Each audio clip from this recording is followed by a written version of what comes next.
Carta aos Hebreus, capítulo número 10, versículo de número 32.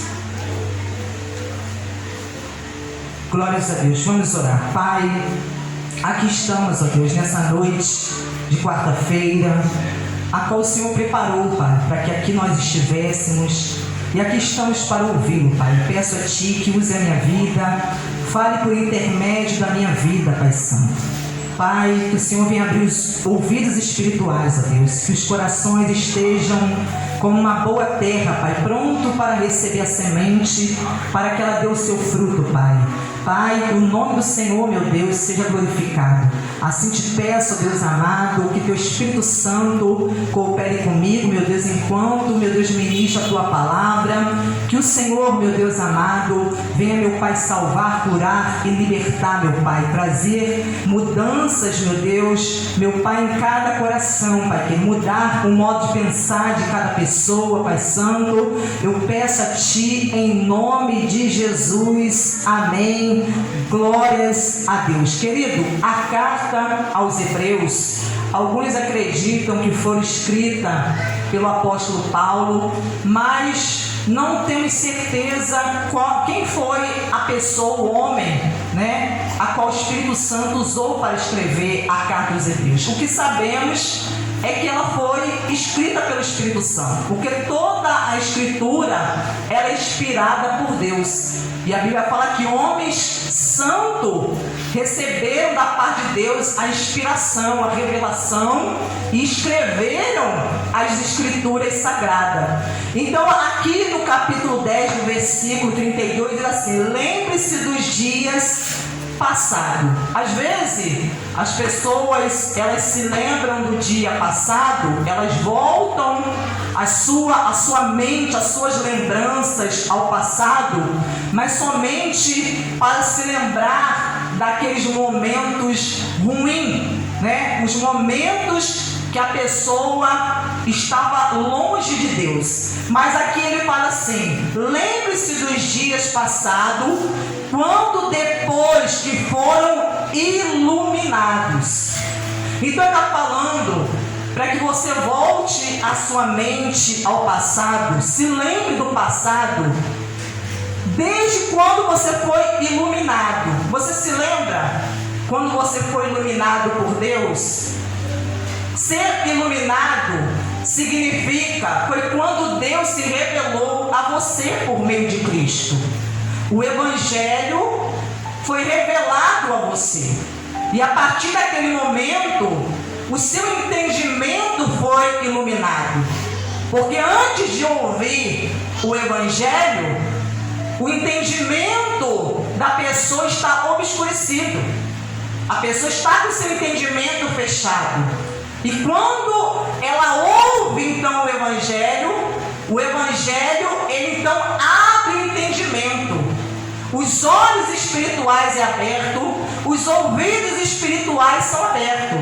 E a pessoa então ela é iluminada pela palavra de Deus. E ele está falando, lembre-se dos dias passados, quando depois que vocês foram iluminados, vocês sustentaram grande luta e sofrimento. Então essa carta está sendo endereçada à igreja, aos cristãos hebreus, mas não somente a eles, os cristãos de hoje também. Então estava falando para nós nos lembrarmos do dia que os nossos olhos espirituais foram abertos, que Deus falou conosco, nós ouvimos a sua voz e nós aceitamos o chamado de Deus, abraçamos a fé e tomamos a decisão de seguir a Cristo, nos tornando discípulos deles. Então ele falou, vocês sustentaram, vocês suportaram grande luta e sofrimento. Então todos, queridos, todos os discípulos, seguidores de Cristo, passam por esses momentos de lutas e de sofrimento. Enfrentam tribulações, enfrentam tempestades, adversidades, passam pelo deserto, por situações que nos trazem aflição, angústia na alma. Então todos passam por esse momento de tentação, que são atacados pelo inimigo da nossa sustentaram grande luta e sofrimento. Em certos momentos, vocês foram transformados em espetáculo. Então aqui está falando a respeito dos irmãos que passaram por tamanha tribulação, a ponto deles serem apresentados como um espetáculo. O que é um espetáculo? Um espetáculo é uma apresentação pública. Ou seja, eles foram apresentados, expostos publicamente diante de pessoas incrédulas, ímpias. Aleluia, ele fala, eles foram, em certos momentos, vocês foram transformados em espetáculo, tanto para serem insultados, quanto para serem maltratados. Então está falando aqui que esses irmãos, eles passaram por isso, e tudo por causa da sua fé em Cristo. Foram apresentados publicamente e foram, queridos, insultados. A pessoa, o que é uma pessoa que é insultada? Insultada é quando você atinge a honra e a dignidade de alguém. É alguém que foi xingado, é alguém que foi ofendido. Então esses irmãos, eles passaram por isso, por insultos, foram ofendidos, xingados. Eles passaram, querido, por situações que eles foram desonrados, aleluia, e isso tudo por causa da sua fé em Cristo. E eles também foram maltratados, muitos deles não somente verbalmente, mas até mesmo fisicamente. Chegaram ao ponto de serem maltratados por causa da justiça, por crerem em Cristo. E ele diz aqui, e outros vocês se tornaram coparticipantes com aqueles que foram tratados assim. Coparticipante é a pessoa que participa juntamente com outra, do sofrimento do outro, aleluia. Então esses irmãos se tornaram coparticipantes com aqueles que também foram maltratados, que também foram insultados, aleluia. Então eles sentiram na sua própria pele aquilo que os outros irmãos haviam passado, haviam sofrido. Então ele fala assim, porque vocês não apenas se compadeceram dos encarcerados, mas também aceitaram com alegria a expoliação dos seus bens. Olha, querido, o que esses irmãos em Cristo, eles passaram. Eles não somente se compadeceram, tiveram compaixão dos outros irmãos que foram encarcerados, porque muitos por amor a Cristo foram lançados na prisão, foram lançados em prisões por amor a Cristo. Diz assim, mas também aceitaram com alegria a expoliação dos seus bens. O que é a expoliação? Expoliação é você se apropriar daquilo de forma ilegal, daquilo que pertence a outra pessoa. É você se apropriar de um bem que pertence a outra pessoa. É você privar alguém de um direito. Então, essas pessoas que possuíam bens, que eram crentes em Cristo, possuíam bens materiais, elas, querido, foram tirados delas de forma violenta, fraudulenta, os seus bens. Mas olha o interessante aqui que eu quero que você acompanhe comigo. Porque sabiam que tinham um patrimônio superior e durável. O que me chama a atenção aqui, querido, é que essas pessoas tiveram uma atitude, uma reação diante do que aconteceu com elas, que elas mostraram que o coração delas não estava em bens materiais, naquilo que perece. O coração dessas pessoas não estava nessas coisas, porque elas passaram por isso e perderam, tiveram perdas. São pessoas que tiveram perdas, e essas perdas que elas tiveram, isso tudo por causa do Evangelho, por amor a Cristo. Essas pessoas tiveram perda, porque as autoridades da época cristão, esses irmãos, e querido, e tiraram deles aquilo que era direito deles. Se apropriaram, se apossaram de forma ilegal daquilo que pertencia a essas pessoas. Aleluia! Mas essas pessoas não se deixaram abater, mesmo diante de uma situação como essa. Essas pessoas, querido, não se deixaram ficar entristecidas por causa da perda material que tiveram, porque o coração delas estava em Deus, querido. Os seus corações estavam em Deus. Então ele fala aqui, porque sabiam que tinha um patrimônio superior e durável. Quando a pessoa tem um entendimento, aleluia, daquilo, querido, que Deus reservou para ela.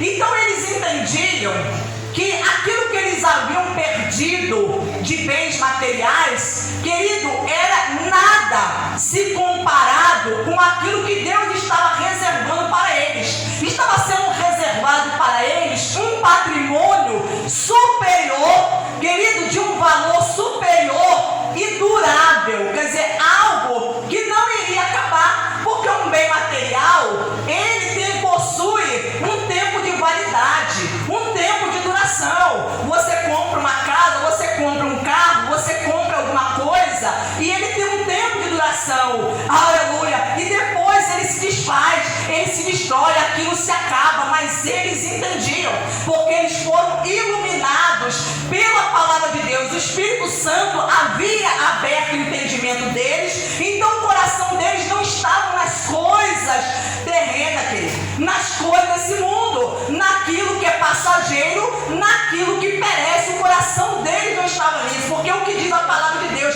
aonde está o seu tesouro, aí estará também o seu coração. Então esses cristãos mostravam que o tesouro deles era Jesus. O tesouro deles estava no céu, estava em Deus, aleluia. Então por isso eles não se abateram. Isso não, querido, aleluia, fez com que eles se afastassem de Deus. O contrário hoje, muitas pessoas, se hoje, querido, sofre uma perda, querida, pessoa, ela tem uma perda, algo semelhante acontece, alguém vem e tira aquilo que pertence à pessoa, a pessoa se volta contra Deus com o seu coração revoltado, a pessoa fica revoltada, a pessoa fica contra Deus. Mas olha o que ele diz aqui: portanto, não percam a confiança de vocês. Então ele estava dizendo, não percam a confiança. E por que não devemos perder a confiança? Porque ela tem grande recompensa. A confiança em Deus, querido, vai nos levar a possuir as recompensas. É a nossa confiança. Aquele que decide manter a sua confiança em Deus, mesmo que as coisas à sua volta está tudo dizendo que não, aleluia, os fatos, tudo está dizendo o contrário, mas aquele que decide confiar em Deus, essa confiança vai produzir na vida da pessoa uma recompensa. Vai trazer à pessoa benefícios, recompensa. Então ele fala assim: vocês precisam perseverar. Olha o que ele está dizendo. Vocês precisam perseverar. Porque a perseverança, querido, é uma característica, uma qualidade daquele que é de Deus. Aquele que verdadeiramente conhece a Deus, que tem a fé em Deus. Essa pessoa, ela possui essa qualidade, essa característica chamada perseverança. Porque a perseverança é você persistir, aleluia, em fazer a vontade de Deus, em servi-lo, em agradá-lo. É você perseverar na sua fé em Deus. Então ele fala, você precisa perseverar. Algumas traduções falam, vocês necessitam. Porque nós temos que entender que a perseverança é uma necessidade. Assim como nós possuímos outros tipos de necessidade, aleluia, em nossa vida, se nós não entendemos que é necessário perseverar, você vai ficar parado e prostrado no meio do caminho. Porque situações adversas, você vai passar por sofrimentos, lutas, sofrimentos, tribulações em sua vida, e se você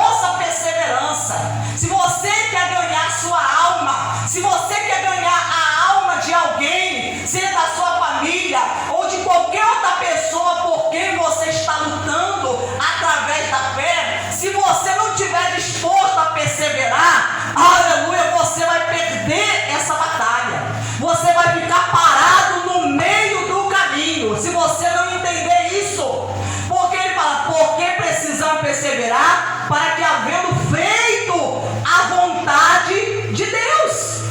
Então a pessoa precisa perseverar e fazer a vontade de Deus. Então uma coisa está conectada, ligada à outra.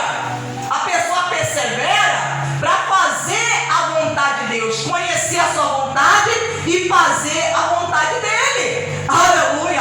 Obedecê-lo. E ele diz aqui: alcance a promessa. Por que muitos não alcançam a promessa? Deus fez a promessa, querido, mas cabe a pessoa perseverar. Porque a pessoa quer que Deus cumpra a promessa em sua vida, mas a pessoa não quer perseverar, não quer pagar o preço. Jesus, ele falou que aquele que perseverar até o fim será salvo. Se nós não perseverarmos até o último minuto das nossas vidas, querido, nós não vamos ser salvos. Porque muitos estão parando no meio do caminho. Qual é a promessa a qual nós devemos perseverar? Eu quero que você abra aqui comigo na primeira carta de João,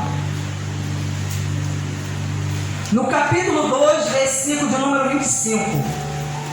Capítulo 2, versículo número 25 diz assim: e esta é a promessa que ele mesmo nos fez, a vida eterna.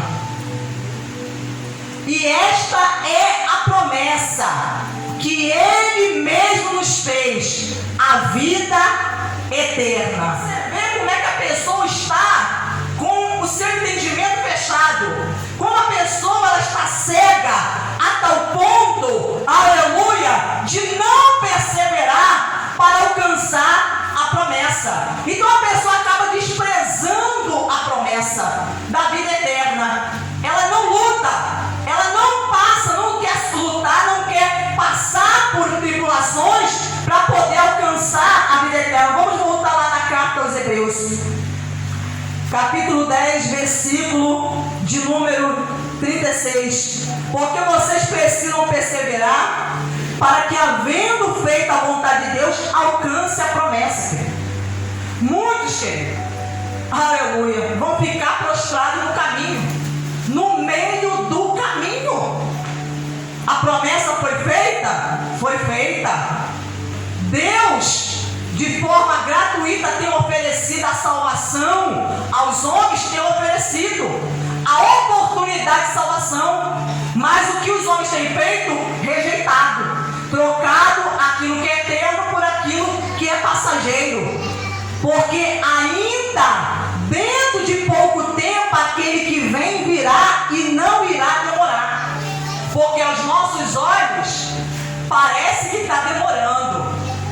Aos nossos olhos, aos olhos humanos, parece que a vinda e o retorno de Jesus está se demorando. Mas o que a Escritura diz? Porque dentro de pouco tempo. Porque, querido, o tempo de Deus não é como o nosso tempo. A Bíblia diz que para Deus um ano, um dia é como se fosse 1000 anos, e 1000 anos como se fosse um dia. Então ele fala, dentro de pouco tempo. Então Deus, ele vê as coisas de uma ótica, uma visão diferente. Ele vê como que está faltando pouco tempo, que ele não vai demorar. E muitos estão acreditando, não está demorando.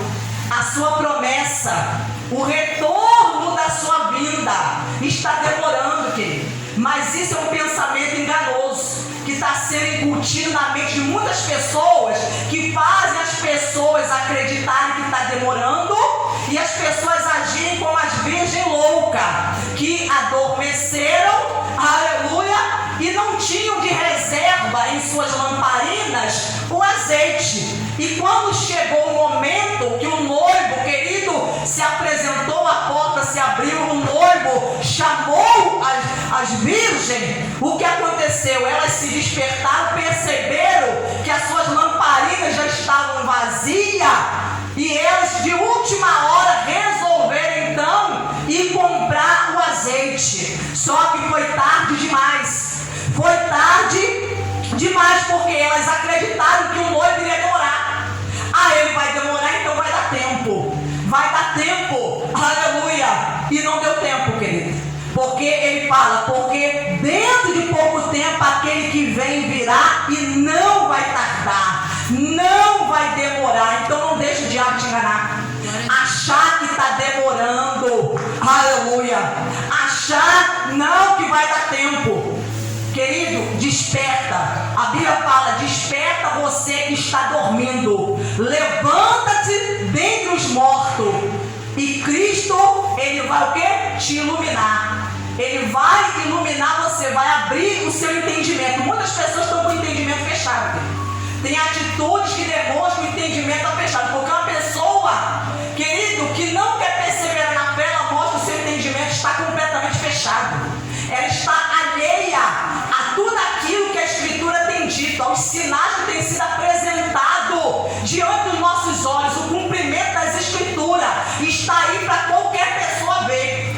Qualquer um ver e testificar que a Escritura está se cumprindo, querido, de forma literal. Ela está se cumprindo nos nossos dias. Então ele fala, mas o meu justo viverá pela fé. Então ele está falando que aquele que é justo, o justo é aquele, irmão, que foi justificado por Cristo por meio da fé.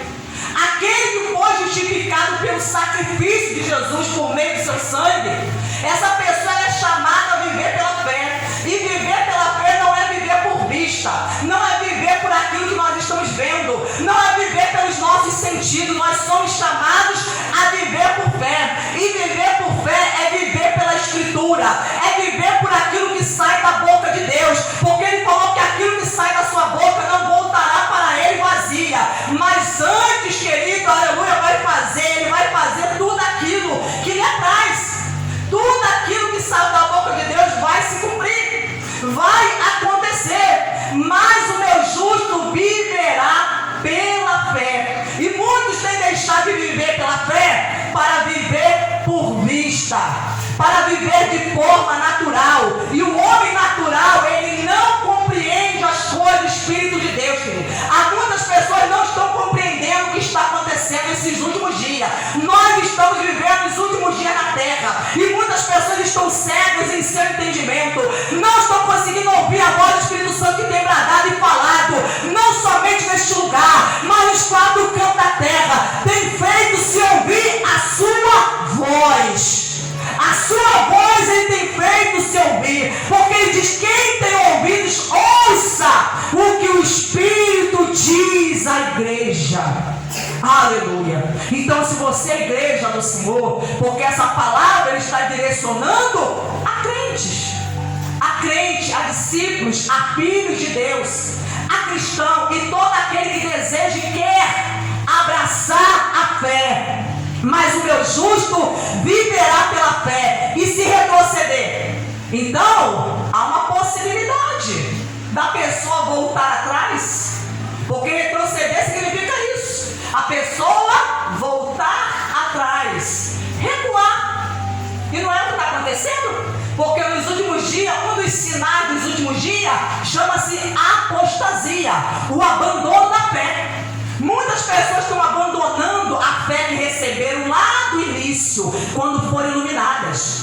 Quando Deus falou com elas, aquela fé genuína, aquela fé pura, aquela fé que levava a pessoa a se santificar, a obedecer a Deus, a ter uma vida separada, consagrada, a amar a Deus de todo o seu coração, de priorizar a Deus. Só que a pessoa abandonou essa fé. Essa fé foi abandonada. A pessoa agora está vivendo não segundo a vontade de Deus, mas segundo a sua própria vontade.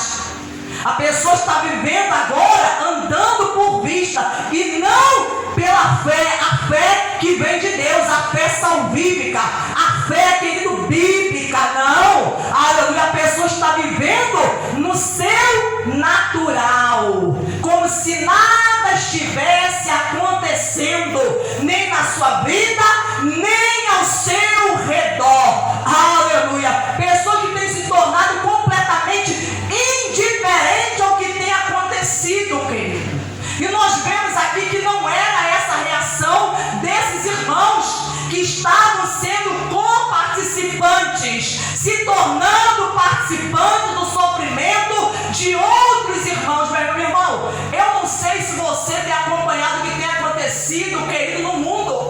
mas nós temos tomado conhecimento que há uma guerra. E sabe o que muitos dizem? Que não é aqui no Brasil. Quer dizer, se a guerra não é no Brasil, se a guerra não é na sua família, que está onde você mora, você então cruza os braços, você não está nem aí. Sabe o que se chama isso? Indiferença, insensibilidade, porque você sabia que há pastores, que há irmãos em Cristo sofrendo lá na Ucrânia, pedindo socorro, pedindo à igreja brasileira para orar por eles. Eu não sei se tem chegado ao teu conhecimento que há pessoas morrendo todos os dias, que há pessoas chorando lá, inocentes, perdendo as suas vidas, aleluia, e tem pessoas que não estão nem aí. Entendeu? Como é que a pessoa está com seu entendimento completamente fechado, quando a pessoa não está percebendo o que está acontecendo? Não, a pessoa quer, querido, aleluia, simplesmente se entregar às suas vontades, se entregar às suas vontades. Então ele fala, mas o justo viverá da fé, e se retroceder, e se ele voltar atrás, se ele recuar, a minha alma, ele fala, a minha alma não se agrada dele, querido. Quem disse isso foi Deus. Quem disse isso foi o Espírito Santo. Ele falou que a pessoa que recua na fé, a alma não se agrada. Deus não está se agradando daqueles que retrocedem, que no meio da guerra, da luta, do sofrimento, abandona a sua posição, abandona, querida, as suas armaduras e retrocede, abandona a sua fé e retrocede. Você pensa que Deus está se agradando desse tipo de atitude e reação? Não, ele falou, eu não tenho agrado desse tipo de pessoa. Porque isso não é a característica daqueles que são filhos de Deus. Não é a característica daqueles que são de Deus, querido. Nós temos um exemplo na Bíblia de Caleb e Josué. Aleluia, que Deus se agradou deles. Por que se agradou? Porque eles perseveraram em seguir ao Senhor. Deus se agradou deles e eles entraram na terra prometida. A terra prometida, Canaã, ela é uma tipificação, uma figura, aleluia, da Nova Jerusalém. Ela é uma figura do céu, da salvação, da vida eterna. E por que eles entraram em Canaã? Por que as suas famílias entraram em Canaã? Porque eles perseveraram em seguir ao Senhor.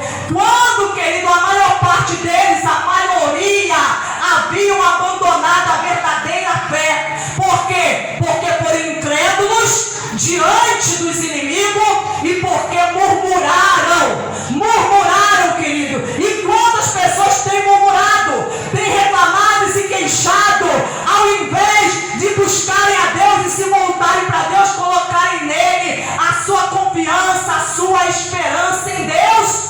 Aleluia.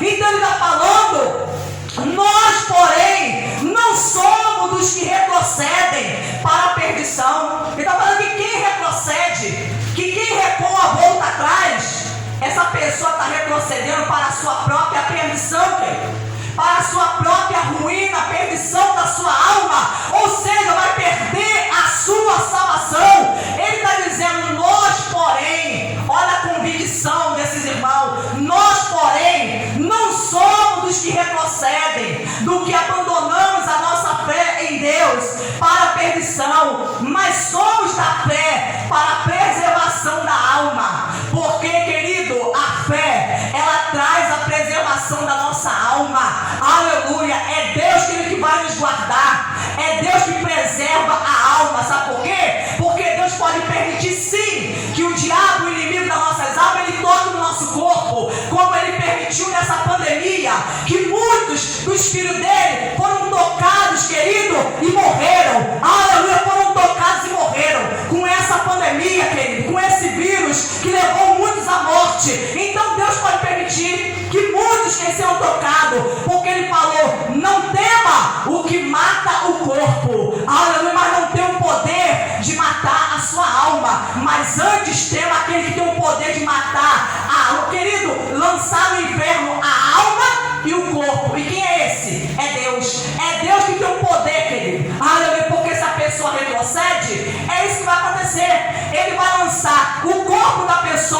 e a alma da pessoa onde? No inferno. Ele vai lançar, porque a pessoa estava caminhando na sua fé muito bem, mas em determinado momento o que a pessoa fez? Resolveu voltar atrás, resolveu recuar. Nós, porém, não somos os que retrocedem para a perdição. Então muitos estão voltando. Quando você vê alguém retrocedendo, está retrocedendo para a perdição. Alerta essa pessoa, alerta, porque ela está retrocedendo para a perdição da sua própria alma. Aleluia. Não pense a pessoa, que no último momento Deus vai ter misericórdia e Deus vai salvar. Você sabe como é que você vai partir? Muitos queridos estão tendo ataques fulminantes. Não sei se você tem tido conhecimento. Pessoas estão tendo, querido, mortes, ataques súbitos, estão tendo AVC, estão morrendo, ataques fulminantes, e que não dá nem tempo da pessoa dizer um ai, não dá nem tempo da pessoa abrir a boca para falar alguma coisa. Aleluia. Então a pessoa, ela quer ter o controle da sua própria vida, sendo que quem tem o controle é Deus, querido. O controle da nossa vida, a existência humana, está nas mãos de Deus. Então ele fala, mas somos da fé para a preservação da sua alma. Não foi o que aconteceu com Jó? Satanás foi até Deus e desafiou. E quando Jó já tinha perdido seus bens, já tinha perdido os seus filhos, Satanás, ainda não contente, falou: